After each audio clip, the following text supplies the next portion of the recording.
শ্রী গৌরচন্দ্রকান্তশ্চ বা। কলিযুগ পাবন অবতার, পরম প্রেমময়, প্রেম পরতত্ত্ব সীমা, রাসবিলাসের চরম পরিণতি, প্রেম বিবর্ত বিলাস শ্রীমূর্তি, সংকীর্তন পিতা নাম প্রেমদাতা, শ্রী শ্রী নদিয়া বিহারী শচীনন্দন গৌরহরি, পরম পাবন পতিত উদ্ধারণ, প্রেম চিন্তামণি দাতা শিরোমণি, পরম কারণী পরম দয়াল, অক্রোধ পরমানন্দ, শ্রী শিল নিতাই চাঁদের অনুকম্পায়, শ্রী শ্রী গান্ধার্বিকা গিরিধারীর অহৈতুকী করুণায় আমাদের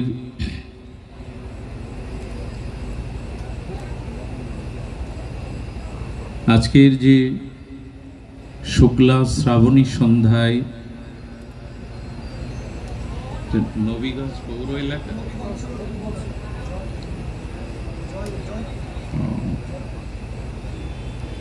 জয়নগর স্থিত হবিগঞ্জের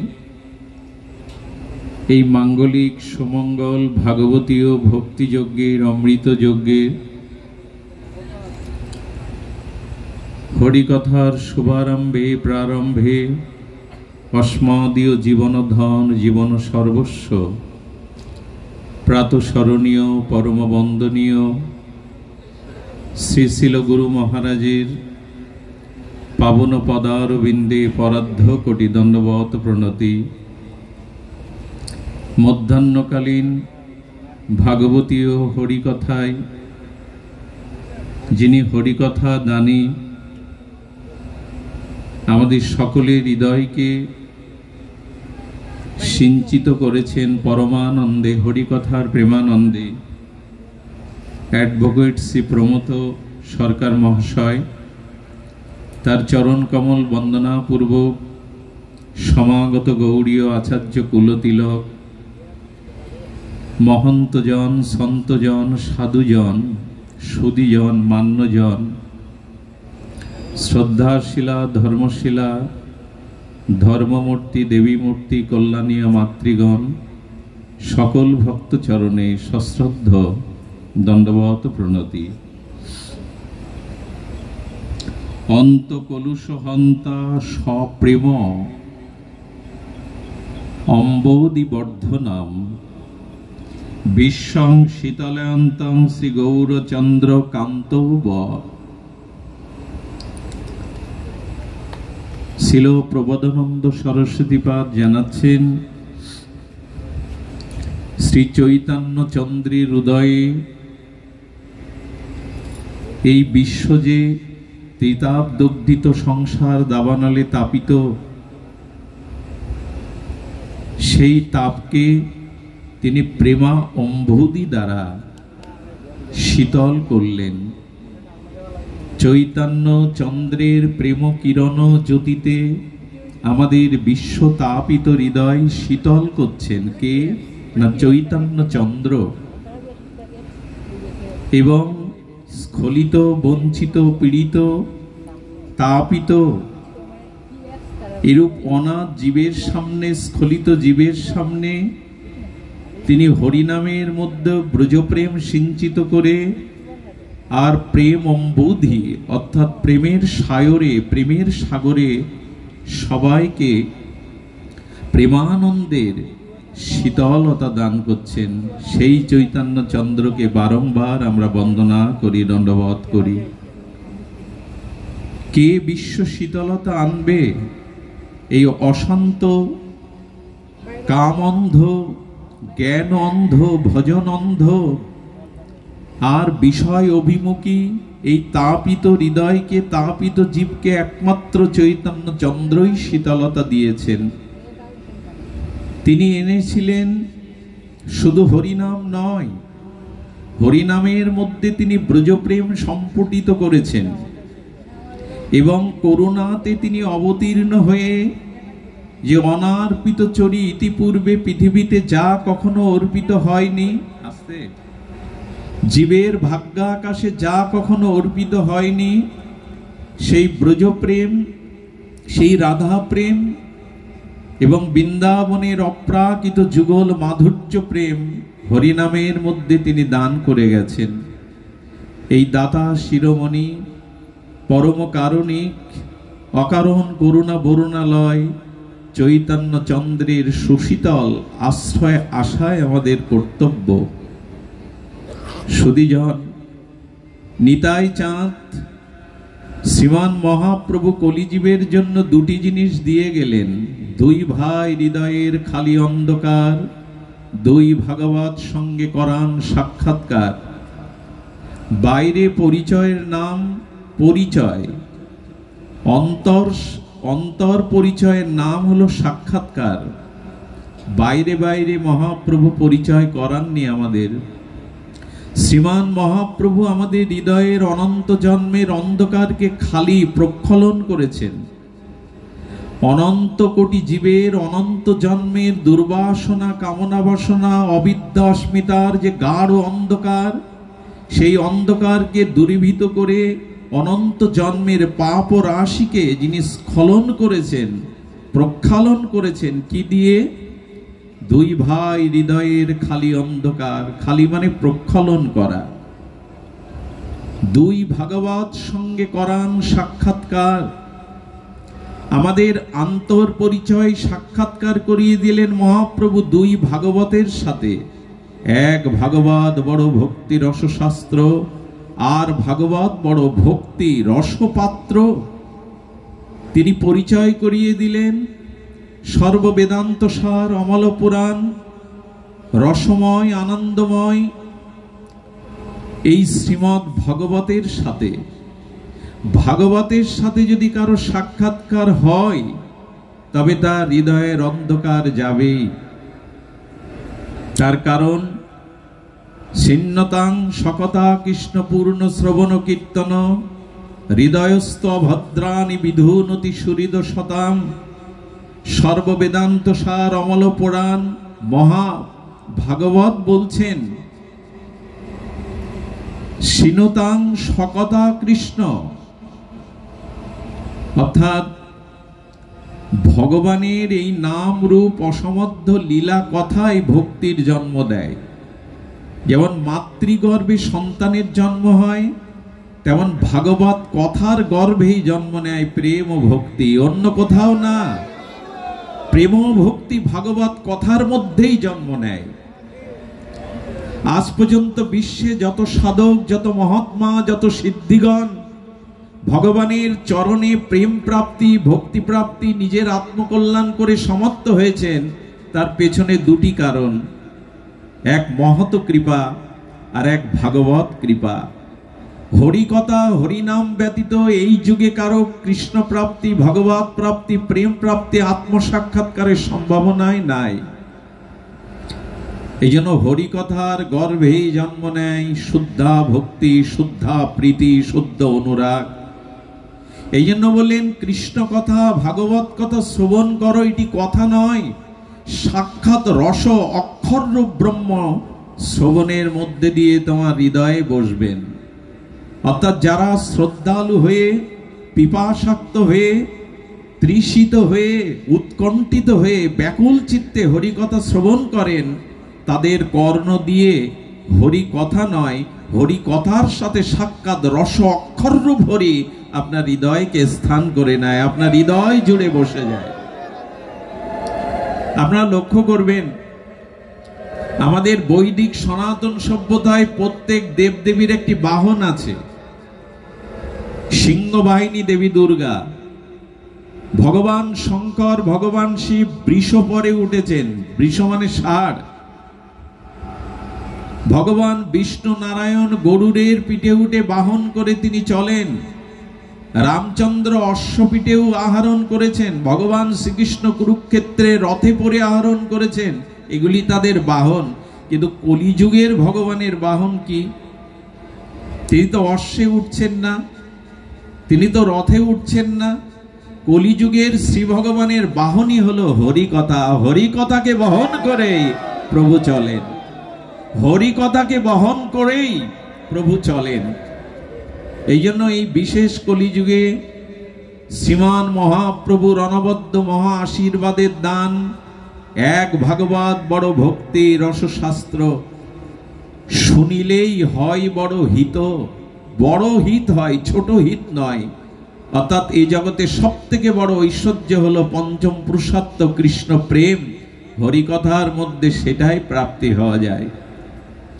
হরিকথায় রুচি বিনা, হরিকথায় আসক্তি বিনা, হরিকথা শ্রবণ বিনা প্রেম ভক্তি হতে পারে না।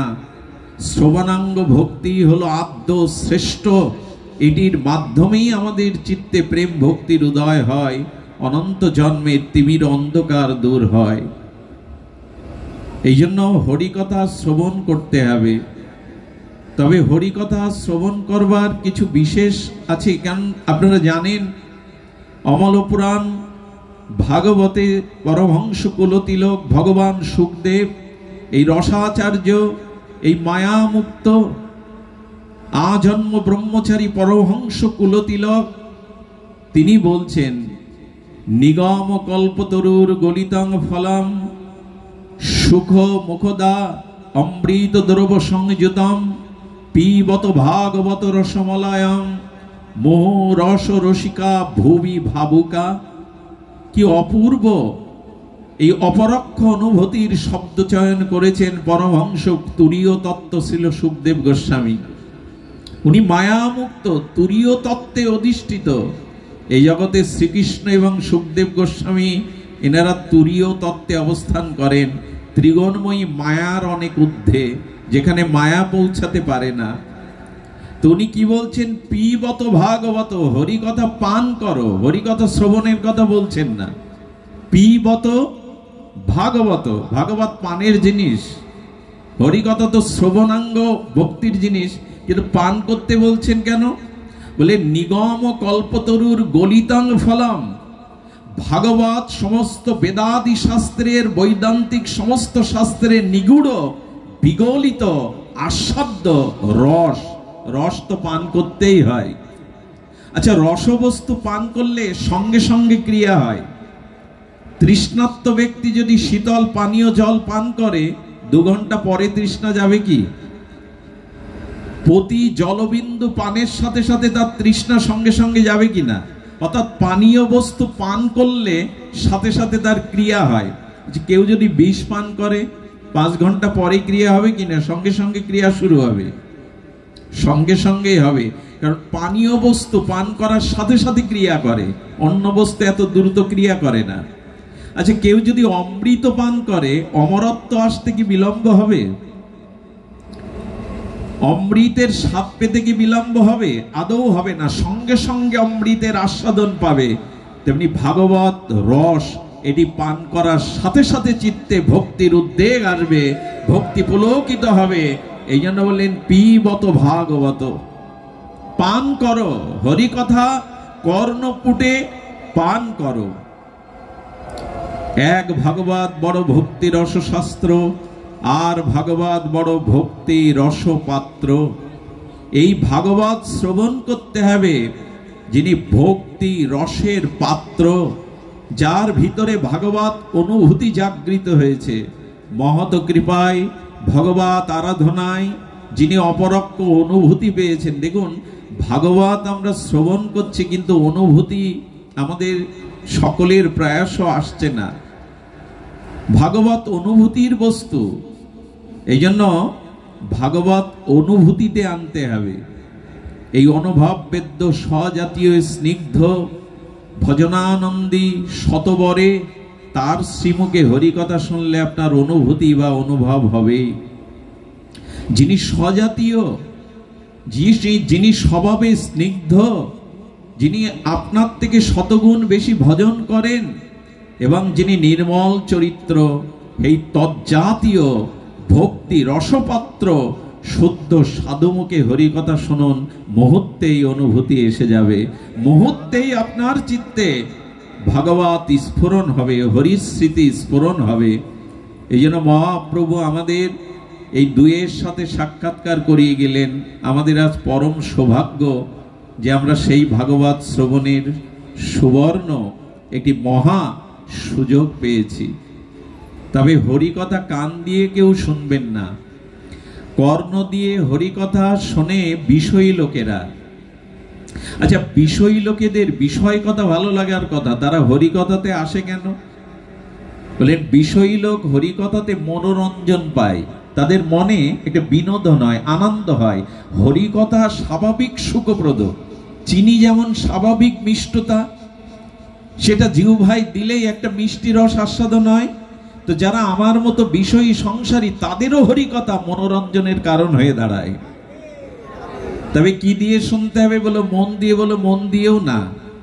মন দিয়ে যারা হরিকথা শোনেন, তারা হরিকথা শ্রবণক্ষণে তাদের চিত্ত, তাদের মন ভগবত অনুরাগে ভরে থাকে, তাদের অন্য বিষয় চিন্তা মনে আসে না।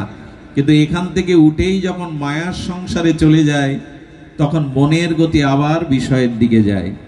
তাহলে কি দিয়ে শুনতে হবে বলো? শুধু মন দিয়ে না, কান দিয়ে না, বুদ্ধিটা যোগ করে শুনতে হবে। যারা বুদ্ধি দিয়ে হরিকথা শোনে, তারা হরিকথার বিচার করেন, তাদের ভিতরে বিচার আছে, বিশ্লেষণ আসে। তারা হরিকথাকে মনের দ্বারা মন্থন করে, বুদ্ধির দ্বারা কি করে জানেন? তাদের ভিতরে কিঞ্চিত স্বভাবের পরিবর্তন আসে। হরিনাম জপে, সাধুদের প্রতি শ্রদ্ধা, গুরু বৈষ্ণবের প্রতি নিষ্ঠা আছে, কিন্তু এই নিষ্ঠাটা চিরস্থায়ী হয় না। দেখবেন হরিকথা শ্রবণ করতে করতে, সাধু সঙ্গ করতে করতে, বুদ্ধির দ্বারা যিনি হরিকথা শোনেন, কিছুদিন পরিবর্তন আসে, কিন্তু কিছুকাল চলতে চলতে আবার তার স্বভাবে শিথিলতা আসে, সে আবার পূর্বের জায়গায় ফিরে যায়। তাহলে কি দিয়ে শুনতে হবে হরিকথা? যাতে আমার স্বভাব সংশোধন হয়, আমার চরিত্রের পরিবর্তন হয়, আমার ভিতরে মনুষ্যত্ব আসে, আমার ভিতরে ভগবত প্রেম ভক্তি আছে। শুনতে হবে চিত্ত দিয়ে। কি বললাম? কর্ণর সাথে, মনের সাথে, বুদ্ধির সাথে চিত্ত যুক্ত করতে হবে। মন আর চিত্তের মধ্যে পার্থক্য হলো, মনে সংকল্প এবং বিকল্প আসে, অর্থাৎ মনের মধ্যে সংকল্পের উদয় হয়, বিভিন্ন বিষয়ের ভাবনার উদয় হয়, আবার বিকল্প, অর্থাৎ সেটা আপনি থেকেই মন থেকে স্থিমিত হয়ে যায়।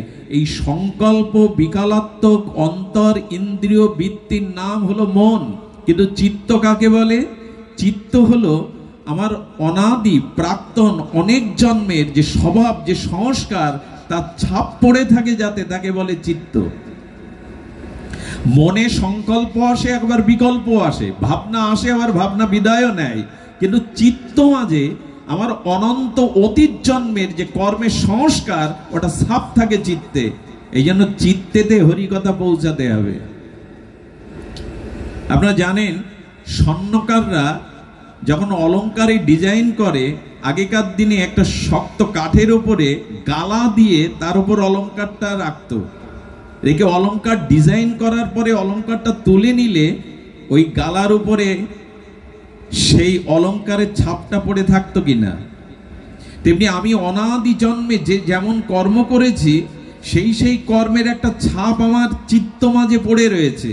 আমি যতই হরিকথা শুনি, যতই হরিনাম জপ করি, যতই দান ধ্যান তীর্থ পর্যটন করি, ওই অনাদিকালের স্বভাব আমাকে তার পথে টেনে নিয়ে যায়। স্বভাব বড় প্রবল হয় মানুষের। দুর্যোধন ভগবান কৃষ্ণকে পেয়েও তার স্বভাব ত্যাগ করতে, দুর্যোধনের সামনে কৃষ্ণ বহুবার গেছেন অনাদিরাদি। দুর্যোধনকে তিনি হিত উপদেশও দিয়েছেন, মেনেছে দুর্যোধন। কারণ দুর্যোধনের চিত্তে যে স্বভাব আছে, সেই স্বভাব দুর্যোধন ত্যাগ করতে পারেনি, কংস পারেনি, রাবণ পারেনি। ভগবান রামচন্দ্রকে সম্মুখে পেয়েও রাবণ রামচন্দ্রকে স্বীকার করেনি, কারণ তার স্বভাবই ভগবানকে স্বীকার করার স্বভাব তিনি হারিয়ে ফেলেছিলেন।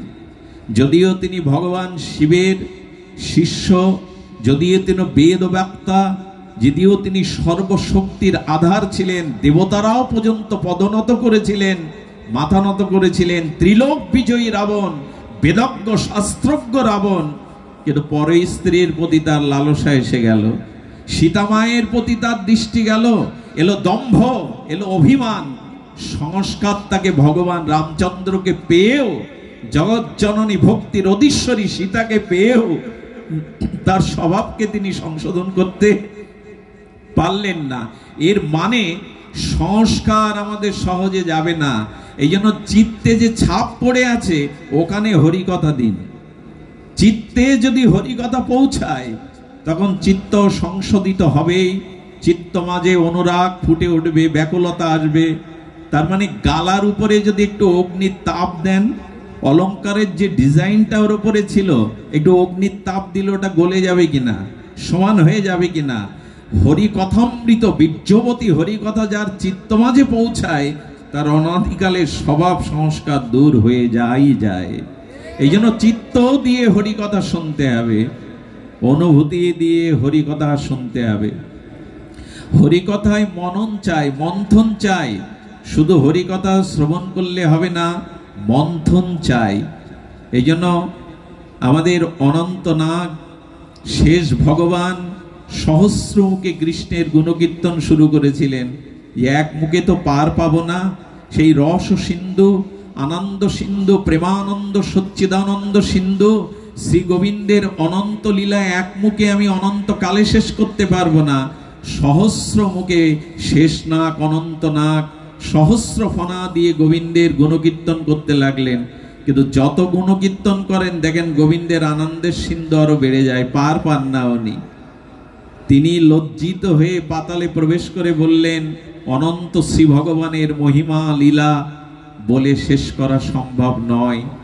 সেই অনন্ত মাধুর্য সৌন্দর্যের ভগবানের কথাই আমাদের শুনতে হবে, ভাগবত আমাদের শুনতে হবে, তবেই আমাদের চিত্তের অনাদিকালের সংস্কার দূর হবে। আসুন আমরা ভাগবতে প্রবেশ করি। সচ্চিদানন্দ রূপায় বিশ্বোৎপত্তাদি হেতবে তাপত্রায় বিনাশায় শ্রীকৃষ্ণাং বয়াং নমঃ। এই মঙ্গলাচরণ স্তুতিতে বলছেন ভগবান সচ্চিত আনন্দময়। আর কি বলছেন? বিশ্ব উৎপত্তি সৃষ্টি স্থিতির কারণ একমাত্র তিনি, প্রলয়েরও কারণ তিনি। আর তিনি কি করেন? তাপত্রয় বিনাশায়, আদি দৈবিক, আদি আত্মিক, আদি ভৌতিক আমাদের দেহ মনের যে ত্রিতাপ দগ্ধিত যন্ত্রণা আছে এটা উনি প্রশমিত করেন। আর সেই ভগবানকে না, শ্রী মানে এখানে মাধুর্যময়ী রাধারানী, অর্থাৎ রাধারানী সহ যুগল মাধুর্যের ব্রজের উপাসনাই হলো আমাদের একমাত্র লক্ষ্য। যিনি সচ্চিদানন্দময়, যিনি রসময়, যিনি রসিকেন্দ্র মৌলি, যিনি রসিক শেখর, চরম রসেরও পরম কারণ যিনি, সেই সচ্চিদানন্দ গোবিন্দের চরণাশ্রয় করো, তার চরণে ভজন করো, সমর্পিত হও, তাহলেই জীবনে তাপ দূর হবে। অনিত্য অসুখময় এই সংসারে জ্বালা নিবারণের আর কোনো উপায় নেই, শান্তির আর কোনো পথ নেই। ভজস্ব মাম, গোবিন্দ বলছেন আমার ভজন করো। সুধীজন ধ্যান দিয়ে শুনুন, এ সংসার অনিত্য, এ সংসার মায়ার দ্বারা কবলিত। তাই বলছেন যে শ্রীকৃষ্ণের চরণে শরণ নাও, রাধারানীর চরণে শরণ নাও, ভগবত সচ্চিদানন্দের ভজন করো, মাম আমাকে ভজন করো। এই ভজনে আজ আমাদের স্পৃহা নাই, ভগবানের ভজনে আমাদের নিরবিচ্ছিন্ন চেষ্টা নাই। এই জন্য অনন্ত অসুখ এই অনিত্য সংসারে আমরা ডুবে মরছি। সংসার শান্তি দিতে পারে না, সংসারে শান্তি নাই। একটা ছেলের না ক্ষুধা লাগলে বাবার পর থেকে 50টি টাকা নিয়ে আম কিনে এনেছে।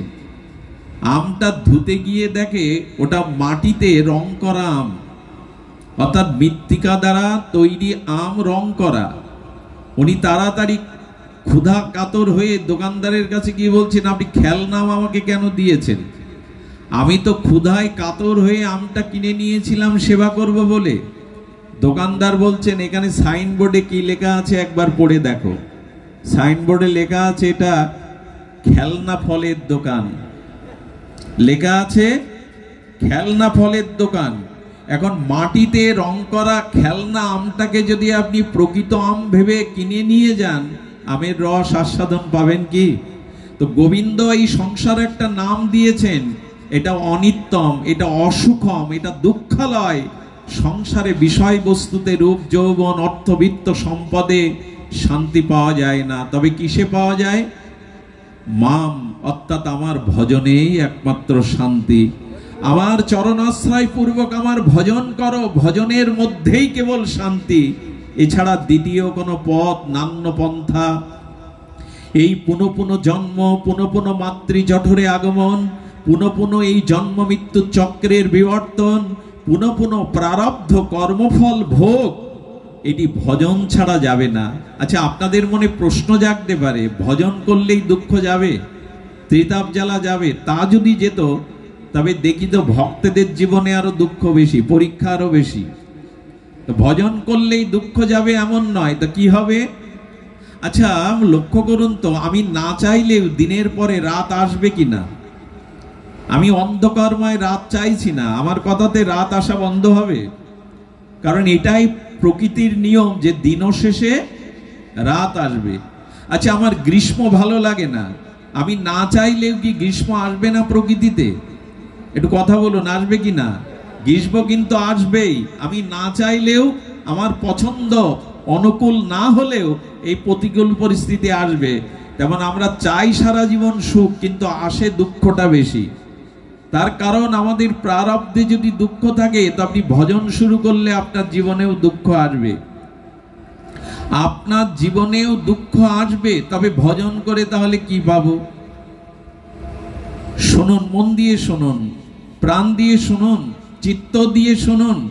ভজন করলেও যদি তাকে দুঃখ পেতে হয়, তবে ভজন করব কেন? ভজন করব কেন জানেন? ভগবানের ভজন করলে সেই দুঃখটাকেও ভগবৎ প্রাপ্তির উপায় করে নেওয়া যায়। সেই দুঃখের মধ্যেও ভক্ত হাহুতাশ ভেঙে না পড়ে, সেই দুঃখের মধ্যেও তিনি ভগবানের কোনো কৃপা অনুভব করতে শেখেন। এটা তোমার করুণা, এটা তোমার দয়া, এই ভাবনাটার শুধু পরিবর্তন আসে। দুঃখ আসবে না এমন নয়, রোগ ব্যাধি আসবে না এমন নয় ভজন করলে, বরঞ্চ বেশি আসবে। কিন্তু দুঃখ এলেও ভক্ত ভেঙে পড়ে না, ভক্ত বরঞ্চ ভগবানের এটা অনুকূল কৃপা ভেবে দুহাবি নেয়। ভজন না করলে যার দুঃখ আসে, সে হাই হাই করতে শেষ হয়। আর ভজন করতে করতে যার জীবনে দুঃখ আসে, সে হাই হাই না করে হরি হরি করে উদ্ধার হয়ে যায়। যে সময়টা হাই হাই করছেন, সেই সময়টা হরি করলেই, হরি বললেই তো কল্যাণ। আরে ভক্ত যারা, তারা বিপদে হরি হরি করে, অভক্ত যারা, ভজন করে না যারা, তারা বিপদে হাই হাই করে শেষ হয়ে যায়। হাই হাই তো শব্দ, আর হরি হরিও কৃষ্ণ কৃষ্ণই শব্দ। এই জন্য ভক্তরা দুঃখকে ভয় পান না। দাও, আমার কর্মফল ক্ষয় করে নাও, যাতে আর জগতে না আসতে হয়। এই জন্য ভক্তের জীবনে দুঃখ থাকে, কিন্তু দুঃখ সহনশীল করে দেয় ভগবান। দুঃখকে মেনে নেওয়ার মতো সুবুদ্ধি ভগবান তাকে দেন। দুঃখের মধ্যেও নিজের কল্যাণ ভাবনাটি ভগবান কৃপা করে দদামি বুদ্ধি যোগম, তাকে এই বুদ্ধি দেন। এই জন্য ভজন করুন, হাই হাই করে কোনো লাভ হবে না। আমি না চাইলেই জগৎ আমার অনুকূল পরিস্থিতি হবে না। এখানে শীতের পরে গ্রীষ্ম আসবে, দিনের পরে রাত আসবে, এখানে পূর্ণিমার পরে অমাবস্যা আসবেই, এটা প্রকৃতির নিয়ম। তেমন আমার জীবনে সুখের সাথে দুঃখটা আসবে। দুঃখ দূর করবার জন্য ভগবানের আরাধনা নয়, বরঞ্চ দুঃখকে বরণ করে কৃপাশিস মনে করে মেনে নেওয়াই আমাদের জীবনে। যেমন আমাদের মাধব দাস বাবাজি পুরী ধামে জগন্নাথের একান্ত বান্ধব সখা, জগন্নাথের সাথে তার বন্ধুত্ব, সখ্য রসের আদান প্রদান। তো কি করেছেন? জঙ্গলে ভজন করেন জগন্নাথকে, হঠাৎ অতি রক্তসার দেখা দিল। অতি রক্তসার মানে রক্ত আমাশা। তো রক্ত আমাশায় যখন উনি শৌচে যাচ্ছেন, বারবার শৌচক্রিয়া করতে যাচ্ছেন, ওই আমাশাতে এত দুর্বল হয়ে গেছে যে শৌচের জলের পাত্রে জল নিয়ে শৌচক্রিয়া করতে যাবেন, বালির মধ্যে পড়ে গেছেন, আর উঠতে পারছেন না। আচ্ছা, ওখানেই তার গায়ে মলমূত্র লেগে আছে। মাধবদাস বাবাজি তখন বলছেন, জগন্নাথ, হে প্রিয় সখা, যদি তোমার ভজনই না করতে পারবো তবে দেহটা নিয়ে নাও না, দেহ রেখে লাভ কি? তোমার ভজন ছাড়া তো বাঁচবো না। ভজন যদি না করিয়ে দেহ রেখেছো কেন, তুমি নিয়ে নাও। পাশ দিয়ে এক কাঠুরিয়া যাচ্ছিল, বললো, বাবা আমি তো বৃদ্ধ, আমার শৌচের জলপত্রে একটু জল ভরে দিতে পারো? জগন্নাথের সেবা করতে পারছি না আমি। বললো, চাকর পেয়েছো? তোমার শৌচের জল বয়ে দেব, চাকর পেয়েছো? দু কথা শুনিয়ে চলে গেল। যখন বিরর বদনে জগন্নাথের সেবা নিজে রোগের দিকে ভাবছেন না, নিজে পড়ে আছেন এ ভাবছেন না, তোমার সেবা যে হচ্ছে না, এই ভেবে যখন কাতর, গোধূলির রক্তিম রাঙে হঠাৎ একটি কণ্ঠ শুনতে পেল, মাধব, মাধব, আমি শৌচের জল এনেছি। আর শুধু এনেছি না, এই বলতে বলতেই মাধবের গায়ে মলমূত্র পরিষ্কার করে দিচ্ছেন। পেছন ফিরে তাকিয়ে দেখেন আর কেহ না, সাক্ষাৎ জগদীশ্বর জগন্নাথই শৌচের জল বয়ে এনে ভক্তের মলমূত্র ধুয়ে দিচ্ছেন। এ কি সম্ভব? জগদীশ্বর স্বয়ং জগন্নাথ ভক্তের মলমূত্রের অঙ্গ ধুয়ে দিচ্ছেন নিজে জল এনে। মাধবদাস বাবাজি চোখে অশ্রু সজল আর সজল নয়নে বললেন, এটা তোমার মানায় না, তুমি কেন এই কাজ করছো? আরে আমার মতো রক্ত মাংসের পিণ্ড একটা শরীরকে মলমূত্র তুমি কেন ধুয়ে দিচ্ছ? জগন্নাথই মানায় না, তুমি এই কাজ করো না, আমার কলঙ্ক হবে, এটা তোমার কাজ নয়। আচ্ছা জগন্নাথ, তুমি আমার এই কাজ না করে আমার রোগটা তো সেরে দিতে পারো, তুমি তো সর্বশক্তিমান, তুমি কর্তুম অকর্তুম অন্যথা কর্তুম সর্বদা কর্তুম সর্বশক্তিমান ভগবান, আমার রোগটা তো দূর করে দিলেই সব মিটে যায়। মৃদুমন্দ হাসছে আর জগন্নাথ বলছে, মাধব, আমি পারি তোমার রোগ দূর করে দিতে, কিন্তু দেব না। কেন জানো? যে আমার চরণাশ্রয় করে, যে হৃদয় দিয়ে অনুরাগে আমাকে ভজন করে, আমি চাই না বারবার এই মৃত্যুময় সংসারে সে আসুক।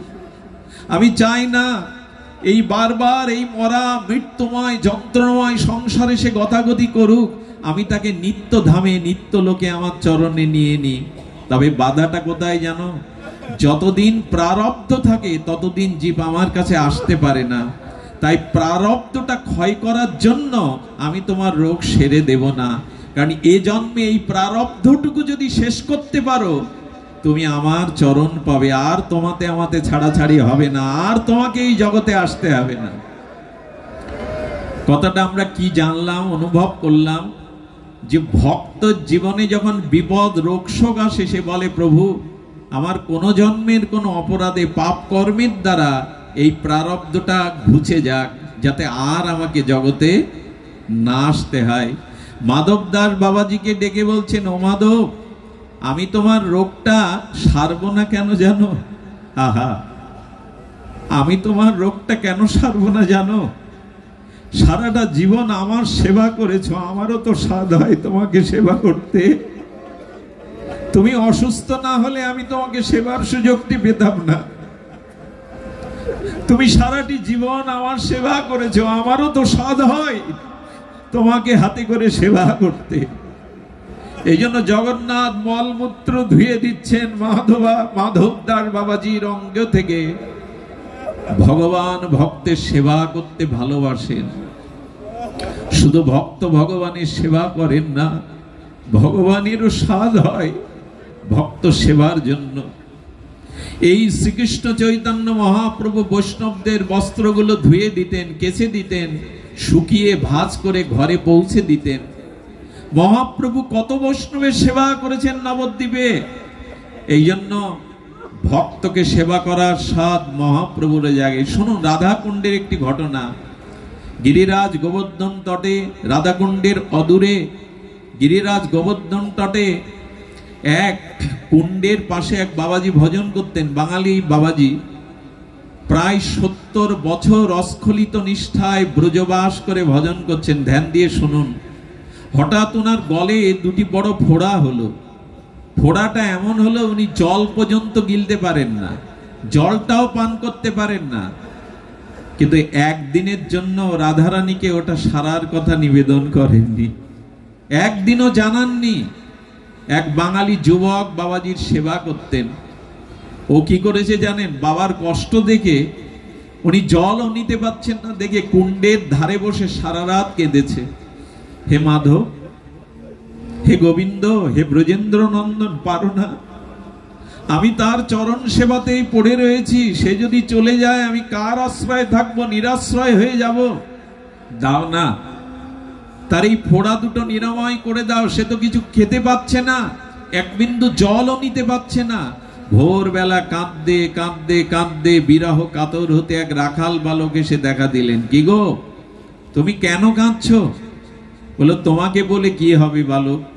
বলে, আমার গুরুদেবের গলে না দুটো ফোড়া হয়েছে, যন্ত্রণায় কাতর, কিন্তু উনি সারাতে চান না, উনি ঔষধও দেন না, রাধারানীকেও জানান না। আমি কি দেখতে পারি? কোনো উপায় কি আছে? বললো, উপায় আছে, কিন্তু তোমার গুরুদেব মেনে নেবে না। এই দেখুন ভক্তের চরিত্র শুনুন। বলেন, তোমার গুরুদেবও দুটো সারবে না, আমার কাছে একটা উপায় আছে, কিন্তু তোমার গুরুদেবকে আমি জানি ওটা উনি সারবেন না। বলে, আগে তো উপায়টা বলুন। উনি একটা লতা দিয়ে বললেন, গুরুদেব যখন জপ করতে করতে ঝিমাবে তখন বুঝতে পারবে না, তখন এই পাতাটা ছুঁয়ে দিও, ফোড়া দুটো থাকবে না। গুরুদেব জপ করতে করতে যখন ঝিমাচ্ছে, রাত্রে ওই পাতাটা ছুঁয়ে দিয়ে সকালবেলা উঠে দেখছেন ও দুটো আর গুরুদেবের গলে নাই। কিন্তু তিলক নিতে গিয়ে আয়নার সামনে যখন দেখছে ফোড়া দুটো নাই, তখন চিৎকার করছেন, এদিকে শোন, আমার ওই বস্তু দুটো কোথায় রেখেছিস? বলে, বস্তু মানে মালা তো আপনার হাতে। বলো, মালা নয়, রাধারানী কৃপা করে আমার গলায় যে দুটো মালা দিয়েছিল ওটা কি করেছিস? ভালো করে বল, সত্য করে বল। বলেন, গুরুদেব, একটি পাতা ছুঁয়েছিলাম, এক বালকের দেওয়া, এই জন্য ওটা সেরে গেছে, আমি মনে প্রাণে চাইছিলাম। সঙ্গে সঙ্গে বললেন, বেরিয়ে যা, আর জীবনে যেন তোর মুখ আমি কোনোদিন না দেখি। আচ্ছা, আমাদের কেউ এই রোগ নিরাময় করলে আমরা তাকে স্তুতি করতাম, প্রশংসা করতাম, বললে, চলে যা, তুই সেবার যোগ্য নই, আমি যেন মুখ কখনো এই ব্রজে তোর না দেখি। চরণে পড়ে বললেন, সব ছেড়েই তো আপনার চরণে পড়ে রয়েছে, আমাকে দূর করে দেবেন না, আমি কার আশ্রয়ে যাব? আপনার চরণেই পড়ে, আমার অপরাধটা বলবেন তো? বলে, আবার মুখে তর্ক করে। অপরাধ শোন, এই দুটো প্রারব্ধের জন্য আমাকে রাধারানী দিয়েছিলেন, মালা রূপে আমি যত্ন করে রেখেছিলাম, কারণ এই প্রারব্ধটা ভুগলে আমাকে আর জগতে আসতে হতো না। তুই ওটা সারিয়ে দিয়ে আমাকে আবার এই জগতে আসবার পথ তৈরি করে দিলি, ওই প্রারব্ধ ভোগ করতে আমাকে আবার আসতে হবে, বেরিয়ে যা। যখন চরণে পড়ে বুঝতে পারলেন রহস্যটা, চিন্তা করতে পারেন, এই হলো মহাত্মা। বলেন, ওই দুটো ভুগলে, ওই প্রারব্ধ ক্ষয় হলে আমাকে আর জগতে আসতে হতো না, তুই আমার পুনরায় জগতে জন্ম মৃত্যুর কারণ হয়ে দাঁড়ালি, চলে যা, মুখ দেখাবি না। বলে, যদি কোনোদিন ও দুটো ফিরিয়ে আনতে পারিস তবে আবার মুখ দেখাবি। আবার ওই কুণ্ডের তীরে সারা রাত কাঁদছেন।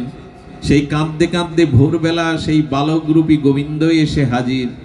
বলেছিলাম না তোমার গুরুদেব দুটি সারবে না, ওনার চরিত্র আমি জানি। বলেন, কৃপা করে আপনি ওই দুটো আবার ফিরিয়ে দিন, না হলে আমি তার সেবা বঞ্চিত হব। আমার একমাত্র আশ্রয় ওই দুটি চরণ, ওনার সেবা। গোবিন্দ আবার পাতা দিয়ে বললেন, যা, এই দুটি সোয়ালের সাথে সাথে আবার চলে আসবে। আমরা পারবো তো এরকম ভাবনা ভাবতে? ভজনের এই হলো মহিমা। কেউ কখনো এরকম মনে করে গোবিন্দের চরণে ফুল তুলসী দেবেন না যে আমার বিপদ আসবে না, রোগ আসবে না, প্রতিকূলতা আসবে না, বরঞ্চ প্রস্তুত থাকুন, এগুলি বেশি আসবে, কিন্তু ভগবানের কৃপা মনে করে যেন সেটা গ্রহণ করি আমরা। কুন্তী দেবীর স্তুতি ভাগবতের এক অনন্য চরিত্র। এই কুন্তী যেদিন হস্তিনাপুর থেকে শ্রী গোবিন্দ দ্বারকায় বিদায় নেবেন, সেদিন কুন্তী দেবী রাস্তার ধারে, যে পথ দিয়ে গোবিন্দের রথ চলে যাবে দ্বারকায়, সেই পথের ধারে দাঁড়িয়ে কুন্তী ফুপিয়ে ফুপিয়ে কাঁদছেন। সুধীজন, ভগবানের জন্য, ভগবানের বিরহে যদি কখনো চোখে জল আসে তাহলে জানবেন অনেকটা পথ এগিয়ে গেছেন। কিন্তু ভগবানের হৃদয়ে ভগবানের না স্মরণ হলে যদি দুঃখ বেদনা আপনার ভিতরে ব্যথা না আসে, তবে জানবেন আপনি ভগবান থেকে অনেক দূরে। যেমন হরিকথা যাদের মধুর লাগে, হরিকথা যাদের বেঁচে থাকার জীবাতু লাগে, ভাগবতে আছে তোমার ভক্ত কথা আর তোমার লীলা কথা আমাদের বেঁচে থাকার জীবাতু। আচ্ছা, জল না পেলেও বাঁচবো, এরকম কথা কেউ বলেন নাকি আপনারা, যে জল না পেলেও বাঁচবো? না, জল না পেলে আমরা বাঁচবো না। তেমনি ভক্তরা বলেন হরিকথাও ছাড়া আমি বাঁচবো না, তোমার ভজন ছাড়াও আমি বাঁচবো না। জল ছাড়া মিন বাঁচে না, মাছ জল ছাড়া থাকতে পারে না। সোনার থালায় রাখুন, কোমল পদ্মের পাপড়ির মধ্যে রাখুন, জল ছাড়া মিন বাঁচবে না। ভক্তদের বেঁচে থাকার একমাত্র অবলম্বন ভক্ত ভগবানের চরিত্র গুণগাথা, এছাড়া ভক্তরা থাকতে পারে না, ভক্তরা এছাড়া বাঁচতে পারে না। এই জন্য জীবনে বেঁচে থাকার উপায় হলো হরি নাম, হরি কথা। সুধীবৃন্দ, এই জন্য আমাদেরকে ভজনে আসতে হবে। ভজন না করলে আমাদের উপলব্ধি হবে না, আমাদের চিত্তে চেতনা জাগ্রত হবে না। সেই ভজন কুন্তী দেবী আজ কাঁদছেন ভগবানের বিরহে, কই আমরা কাঁদি তো? রামকৃষ্ণ পরমহংস বলেছিলেন আমরা সংসারের জন্য, স্ত্রী পুত্রের জন্য, রোগ শোকের জন্য ঘটি ঘটি কাঁদি, কই কৃষ্ণ বলে তো কাঁদতে শিখিনি, কৃষ্ণ বলে তো এক ফোঁটা চোখের জল ফেলতে শিখিনি। এই জন্য বললেন ভগবানের জন্য যারা কাঁদতে শেখে, ভগবানের বিরহে যাদের বুকটা হাহাকার করে ওঠে, জানতে হবে তারা ভগবানের নিকটেই আছে, তারা ভগবানের কাছেই আছে। ভগবানের কথা যাদের স্মরণে হয় না, চিত্তে যাদের ভগবানের স্মৃতি জাগে না, ভগবানের নাম রূপ লীলা যাদের চিত্ত মাঝে সপ্রকাশ হয় না, জানতে হবে ভগবান থেকে তারা দূরে। কুন্তী দেবীর কান্না দেখে কৃষ্ণ লাভলেন। যদুপতি লেবে বলছেন, পিসিমাকে প্রণাম করার সাথে সাথে বললেন, পিসিমা সারাটি জীবন কেঁদেছ, এখন কাঁদছো কেন? তিনি বলেছিলেন, আমি জানি তুমি পরম পুরুষ, তুমি সর্বকারণের অন্যতম কারণ, তুমি পরমেশ্বর। আমি জানি কৃষ্ণ, তুমি পাণ্ডবদের সাথে ছায়ার মতো খেলেছ, ভোজন করেছ, শয়ন করেছ, কিন্তু আমি জানি তুমি সর্বকারণের অনাদি কারণ। হে কৃষ্ণ, যাওয়ার বেলায় বুকটা বড় ফেটে যাচ্ছে, তোমাকে কি করে বিদায় দেব? বলে, পিসিমা সারাটি জীবন আপনি কিছু চাননি আমার কাছে, আজ তো অন্তত একটা বর দিতে ইচ্ছা করছে, বর চেয়ে নেন। দেবে? দেবে? দেবে কৃষ্ণ, আমাকে বর দেবে, তবে দাও, আমার ছেলেদের আবার ভিখারি করে দাও, আমাকে আবার বিপদের মধ্যে ফেলে দাও। কৃষ্ণ বলছেন, আমি তা দিতে পারি না, অল্প বয়সে বিধবা হয়েছ, সারাটি জীবন পঞ্চ পাণ্ডবকে নিয়ে 12 বছর ভিক্ষা করেছো, অজ্ঞাতবাসে থেকেছ, জীবনে তুমি যত চোখের জল ফেলেছ, কষ্ট পেয়েছ, অন্য কেউ পায়নি, আমি এই বর তোমায় দিতে পারবো না। এই বর কেন চাইছো তুমি? বিপদ কেন চাইছো? সেদিনই কুন্তী দেবী জগৎবাসীকে শুনিয়েছিলেন তার পরম কথা, যে বিপদ তোমার কথা স্মরণ করিয়ে দেয়, যে বিপদ তোমাকে নিকটে এনে দেয়, সে বিপদ বিপদ নয়, তাই হলো সম্পদ। বিপদ এলে যদি তোমার কথা মনে পড়ে, সংকট এলে যদি তোমার স্মৃতি হৃদয়ে জাগে, সেটা বিপদ নয়, সেটাই সম্পদ। আর যে সুখ এলে, যে সমৃদ্ধি এলে তোমাকে ভুলে যেতে হয়, সেটা সম্পদ নয়, তোমাকে ভুলে যাওয়াটাই তো বিপদ। এমন করে ভাবতে পারি কি আমরা? কুন্তী দেবী বললেন, যে বিপদে তোমাকে স্মরণ হয়, তোমাকে কাছে পাওয়া যায়, সেটি হলো সম্পদ। আর যে সম্পদ পেলে তোমাকে ভুলে যায়, সেটি হলো বিপদ। কুন্তী দেবীকে বিপত্তির বর দিতে চাইলেন না গোবিন্দ, বলেন তুমি অন্য কিছু চাও। বলেন তাহলে একটি জিনিস দাও, এ সংসারে কারো প্রতি যেন আমার মমতা না থাকে, মমতাটা যেন তোমার চরণেই থাকে প্রভু। এই সংসারের মমতাকে কুড়িয়ে নিগড়িয়ে যেন আমি তোমার চরণে দিতে পারি, যেন তোমার চরণে আমার মমতা হয়। কুন্তী দেবীর এই বিরল চাওয়ায় কৃষ্ণের চোখে সজল হয়ে গেছিল। পিসিমা, তুমি এমন একটা জিনিস চাইলে, এটা আমি তোমায় দেব, কারণ মমতা, অনন্য মমতা, বিষ্ণু মমতা, প্রেম সঙ্গতা, যেদিন স্ত্রী পুত্র দেহ গেয় রূপ যৌবন অর্থবিত্ত ভোগ বিলাস পদ প্রতিষ্ঠার প্রতি যে মমতা, এই মমতাকে কিছুটা নিগড়ে আমার চরণে দিতে পারবে, সেই দিনই আমার প্রতি তোমার প্রেম হবে। ভালোবাসার লক্ষণ তো মমতা। ভালোবাসার লক্ষণ দুটি, একটি হলো সেবা, একটি হলো তার কথা হৃদয়ে জেগে থাকা। যে যাকে ভালোবাসে তার দুটো লক্ষণ, তার কথা তার মনে পড়ে এবং তাকে সেবা করতে তার বড় স্বাদ হয়। ভগবানের কথা যদি মমতা যুক্ত মনে না পড়ে, মমতা, আচ্ছা মমতা থাকলে কি হয়, ভক্তি না থাকলে কি হয়, ভগবানের প্রতি আসক্তি না থাকলে কি হয়? এর মধ্যে এমন কেউ আছেন যে গোবিন্দকে বুকে পেয়েও আপনি ছুঁড়ে ফেলে দিতে পারবেন, চাইবেন? ভগবানকে কেউ যদি বুকে পান, কৃষ্ণকে আপনি ছুঁড়ে ফেলে দিতে পারবেন? কিন্তু পুতনা ফেলে দিতে চাচ্ছে কেন? পুতনা গোপালকে, গোবিন্দকে কোলে করে যখন ওনার প্রাণ চোষণ করছেন, পুতনা তখন ছাড় ছাড় বলে গোবিন্দকেই ঠেলে ফেলে দিচ্ছেন। ঠেলে ফেলে কারা দেয় জানেন? যাদের হৃদয়ে ভগবানের প্রতি মমতা নাই, আসক্তি নাই, যাদের অনুকূল প্রীতি নাই, তারাই ভগবানকে বুকে পেয়েও ঠেলে দেয়। আমার হৃদয় মাঝে তো তিনি আছেন, কিন্তু তার কথা স্মরণ হয় কি? তার কথা নিরন্তর চিন্তা করি কি? যদি না করি তো জানতে হবে মমতা নাই, আর অনন্য মমতা ছাড়া প্রেম আসতে পারে না। প্রেম ভক্তির লক্ষণ হলো অনন্য মমতা, বিষ্ণু মমতা, প্রেম সঙ্গতা। ভক্তির ইতি উচ্চতে ভীষ্মোদ্ধ প্রহ্লাদ নারদ। এই প্রেম ভক্তির মহাজন প্রহ্লাদ, ভীষ্ম, নারদ, উদ্ধবাদী ভগবত উত্তমগণ তারা বলেছেন সংসারে নয়, ভগবানের প্রতি মমতাই হলো প্রেম। আচ্ছা, আপনারা আজকে ভগবানের কথা শ্রবণের জন্য এসেছেন, আপনারাই ভগবানের প্রেমিক ভক্ত, আপনারাই ভগবানকে ভালোবেসেছেন। এই বর্ষণ স্নাত দিনে কত দূর দূরান্ত থেকে কিভাবে বাড়ি ফিরবেন আপনাদেরও জানা নাই। এসেছেন কেন জানেন? আচ্ছা, যাকে ভালো না বাসা যায় তার কথা শুনতে আসতেন আপনারা? যাকে আপনি ভালোবাসেন না তার কথা মাটিতে বসে শুনবেন? শুনবেন না। ভগবান বললেন আমাকে ভালোবাসো বলেই তো আমার কথা শুনতে এত দূর থেকে তোমরা এসেছো। যখন আমার কথা শুনতে তোমাদের ভালো লাগে, তখন আজ থেকে জেনে নাও আমি তোমার বন্ধু হয়ে গেলাম। যারা ভগবানের কথা শ্রবণ করতে আসে, ভগবান বলছেন সুহৃদ সদাং, আমি তোমার বন্ধু হয়ে গেলাম। গোবিন্দ প্রতিজ্ঞা করে ভাগবতে বলছেন, যারা আমার কথা শ্রবণ করতে আসে পরম দরদ বুকে নিয়ে, মমতা বুকে নিয়ে, আজ থেকে আমি তার বন্ধু। বলে কেমন বন্ধু? গোবিন্দের ন্যায় বন্ধু আপনি পাবেন না কোথাও। ইহকালের প্রেমদাতা শুধু নয়, গোবিন্দ পরকালেরও দীনবন্ধু। দীনবন্ধু কেমন জানেন?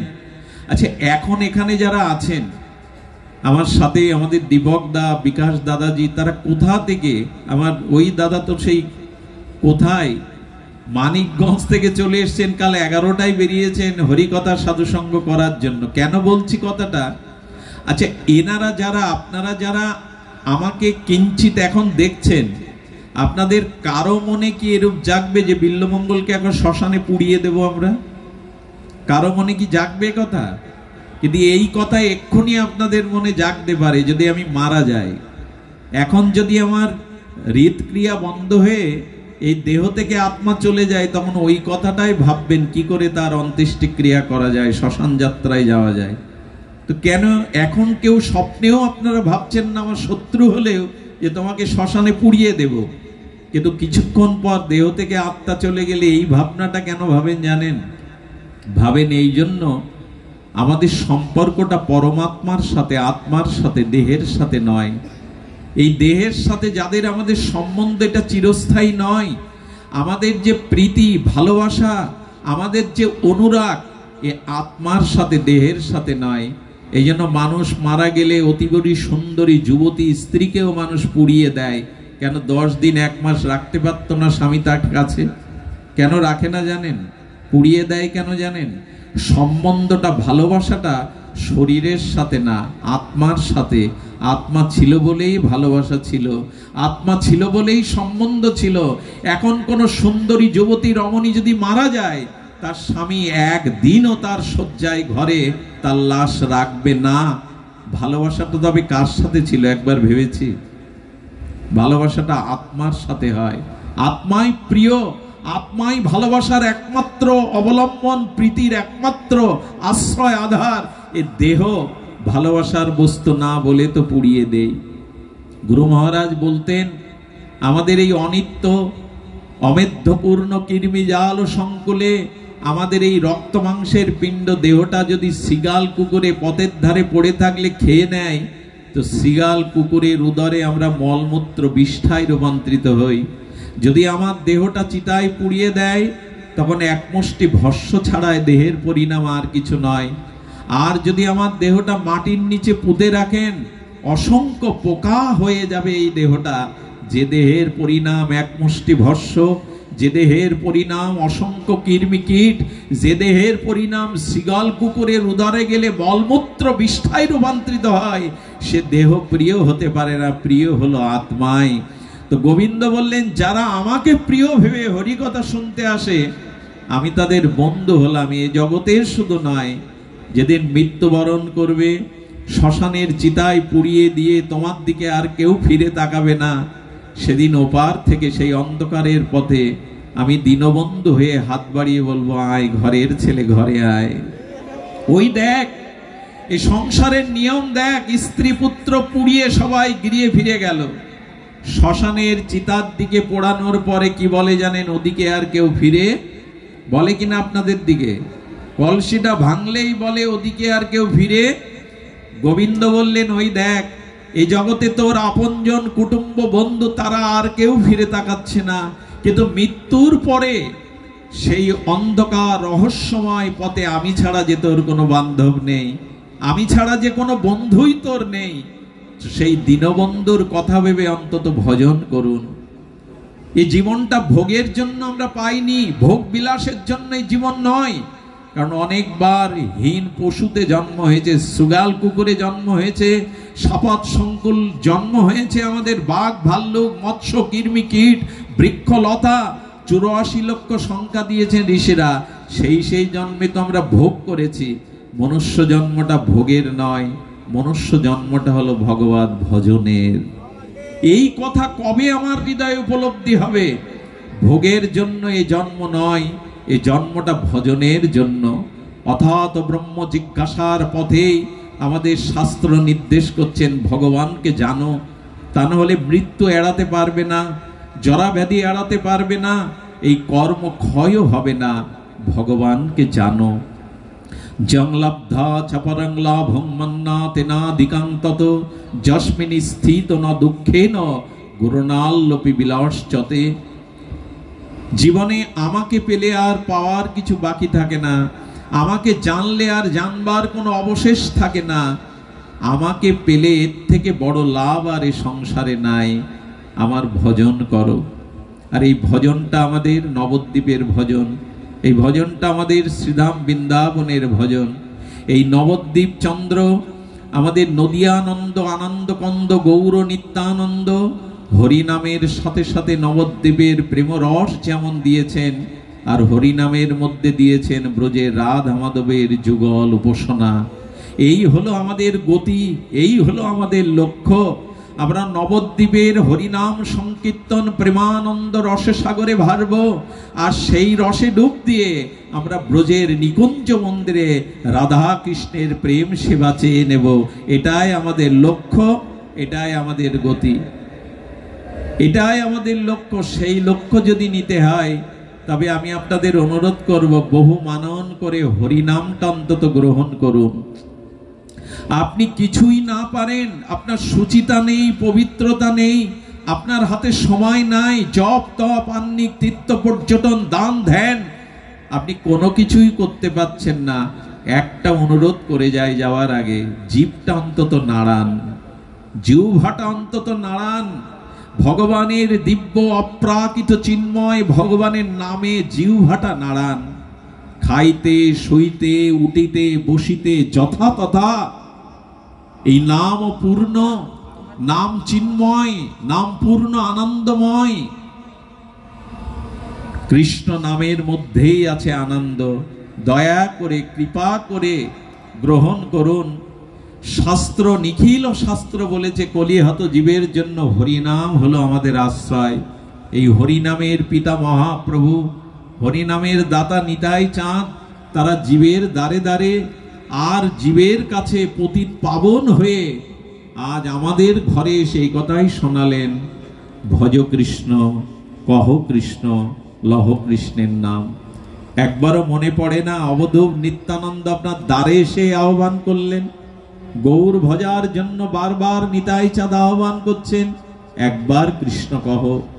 শুধু কি মানুষের জন্য মহাপ্রভুর প্রেম দান শুধু মানুষের মধ্যে না, ঝাড়িখণ্ডের পথে মহাপ্রভু মধুর কণ্ঠধ্বনিতে, হরিনাম ধ্বনিতে সমস্ত বনপথকে প্রেম দান করতে করতে চলেছে।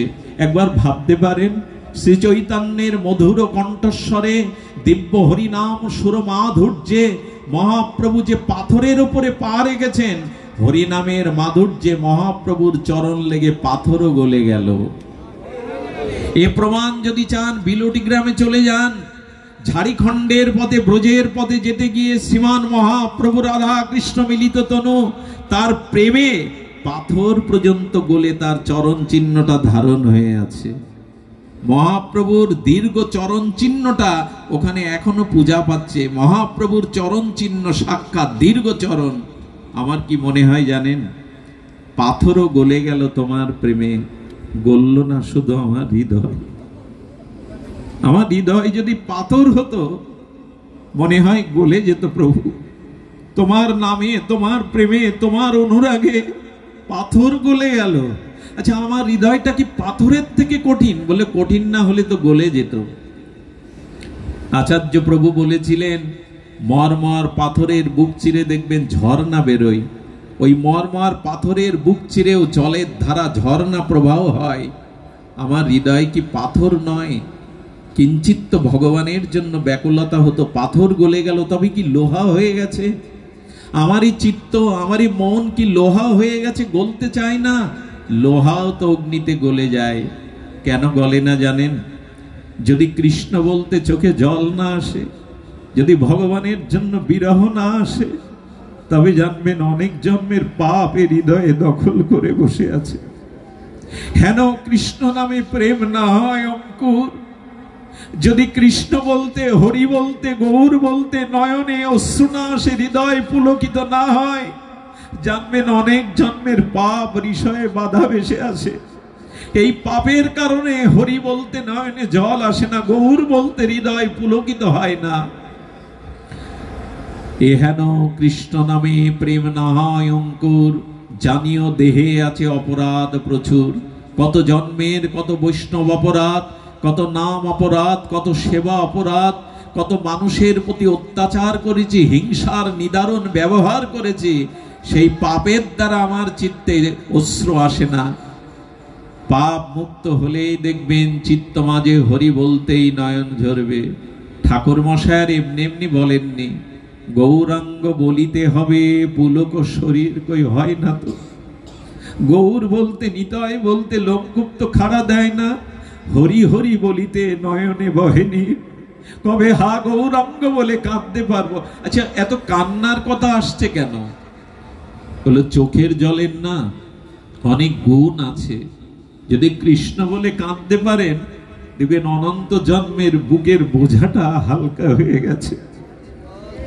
যে পথটা দিয়ে গোবিন্দ আমার কাছে আসতে পারছে না, পথটা পাপে ঢাকা, চোখের জলে দেখবেন সেই পথটা ধুয়ে গিয়ে পবিত্র হয়ে যায়।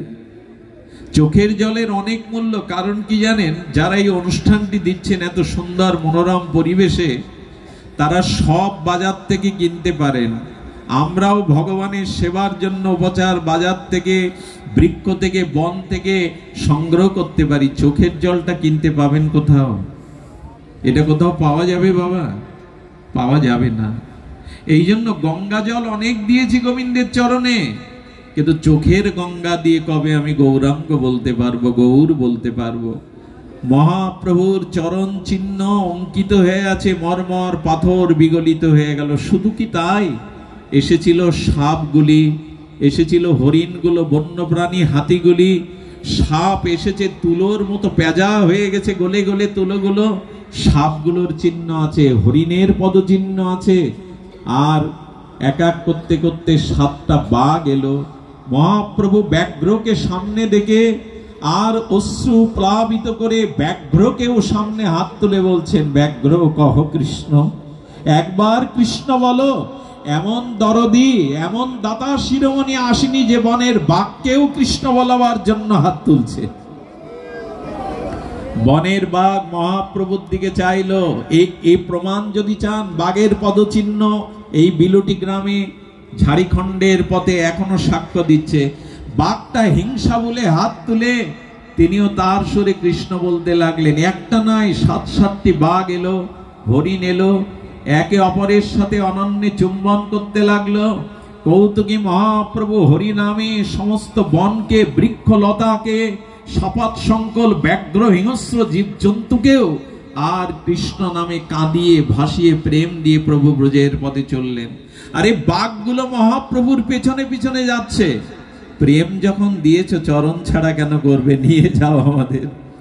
বাঘগুলো গৌরের চরণের সাথে সাথে চলছে। কৌতুকী প্রভু বাঘগুলোকে বললেন, এখানে থাকো, এখানে বসে তোমরা যে প্রেম পেয়েছো সেটা অনুভব করো, তোমাদের কৃষ্ণ প্রাপ্তি হোক। এই বাঘগুলো আর হিংসা করতে পারেনি, তারা কোনো প্রাণীর প্রতি আর হিংস্র সবল দিতে পারেনি। এই বাঘগুলো চোখের জলে মহাপ্রভুর যাওয়ার পথে চেয়ে চেয়ে কাঁদতে কাঁদতে চোখের জল ফেলতে ফেলতে প্রায় মাসাধিক কাল পরে তাদের জৈব দেহ ত্যাগ করে তারা গৌর লীলাতে প্রবেশ করলেন, তারা মহাপ্রভুর কৃপার রাজ্যে প্রবেশ করলেন। আমার বলতে ইচ্ছা করছে, বাঘের হলো, হলো না শুধু আমার। বনের প্রাণী প্রেম পেল গৌর নিতায়ের, এই প্রেম শিরোমণির, হলো না শুধু আমার। আর কবে হবে বলতে পারেন? মরার পরে 4 জন কাঁধে নিয়ে বলো হরি বলবে, ওই দিন তো বলতে পারবো না। পারবো কি? 4 জন কাঁধে নিলে কি বলো হরি বলতে পারবো? আসলে বলো হরি বলবার দিন আজ, এখন। মৃত্যুর পরে আর বলো হরি বললে আমার মাথা নাড়বে, আর বলবো আমার বলা হলো না, আমার বলা হবে না। এই জন্য বলতে যদি আজ হরি বলুন, আজ অন্তত হরি বলুন, আজ অন্তত কৃষ্ণ বলুন। সময় তো ফুরিয়ে আসছে, সময় কিন্তু অতিবাহিত হয়ে যাচ্ছে, সময় ফুরিয়ে আসছে। এই জন্য যদি হরি বলতে হয়, আজই হরি বলুন। কালের প্রতীক্ষা করবেন না, সময়ের প্রতীক্ষা করবেন না। এই জন্য আমাদের হৃদয়ে যে সুশীতল ছায়া হরি নাম ব্রজপ্রেম দিতে এসেছিলেন, সেই প্রেম আপনাদের প্রয়োজন। সবশেষে বলে যায়, এই আরতি, এই অশ্রু জল বিরহে বিদায় নিতে নিতে একদিন উদ্ধব ব্রজ থেকে চলে এসেছিল, তার দেহটা এসেছিল, কিন্তু হৃদয়টা ব্রজগোপিকাদের কাছে, রাধারানীর কাছে ব্রজে রেখে এসেছিলেন। তাই আপনাদের কাছে অনুরোধ, রাধারানীর কাছে প্রার্থনা করবেন, হে করুণাময়ী, হে কৃপাময়ী, একবার অন্তত ব্রজধূলি মাখবার সুযোগ দিও। যদি কারো ব্রজে যাওয়ার স্বাদ হয়, রাধারানীর চরণে বিজ্ঞপ্তি, প্রণতি আর আপনাদের নিবেদন জানিয়ে রাখবেন। আর যদি কখনো ব্রজে যান, তবে ব্রজে গিয়ে 5টা জিনিসের স্মরণ নেবেন। আমার ভালো লাগছিল, আমাদের দীপক দা ব্রজধাম থেকে, তিনি বিনোদ বাবার বর্ষনার সেই মহান আচার্য, ত্যাগ বৈরাগ্যের প্রতিমূর্তি, যিনি রাধারানীর কিঙ্করী নিজজন, তার চরণাশ্রিত ফিরে এসেছেন। যখন গিরিরাজ পরিক্রমা করছে, ব্রজের ধুলি অঙ্গে মাখছে, তখনই মনে হয়েছিল ব্রজে গেলে 5টা জিনিসের স্মরণ নেবেন। এটা বলেই আমি পাঠ বিশ্রাম রাখছি। যদি কখনো ব্রজধামে যান,